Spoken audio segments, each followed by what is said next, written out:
नमस्कार दोस्तों, फिल्मी वार्तालाप में आपका स्वागत है। दोस्तों, भोजपुरी के पावर स्टार पवन सिंह का चौथा होली गाना रिलीज कर दिया गया है आप लोगों के बीच, जो कि गन्नायक फिल्म यूट्यूब चैनल से रिलीज किया गया है सुबह 6:15 पर।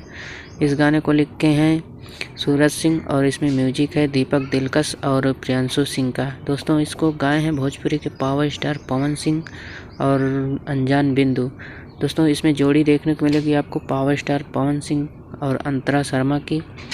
गाने की बात करें तो गाना रिलीज हुए 4 घंटा हो चुके हैं और 2,43,000 इसको व्यूज़ मिल चुका है और 64,000 इसको लाइक्स मिल चुका है और 18,000 इसको कमेंट्स मिल चुका है, जो कि आप स्क्रीन पर देख सकते हैं। गाना काफ़ी लाजवाब है और इसमें म्यूजिक बहुत शानदार है। लिरिक्स की बात करें तो लिरिक्स भी कमाल का है और साफ़ सुथरा है। तो दोस्तों, आप लोगों को गाना कैसा लगा है नीचे कमेंट करके ज़रूर बताएं, और जिस भाई ने अभी तक नहीं सुना है वो गन्नायक फिल्म यूट्यूब चैनल पर जाकर सुन सकता है। गाना काफ़ी लाजवाब है। और पवन सिंह का ये वीडियो अच्छा लगा हो तो वीडियो को लाइक कर दें और चैनल को सब्सक्राइब करना ना भूलें। जय हिंद, धन्यवाद दोस्तों।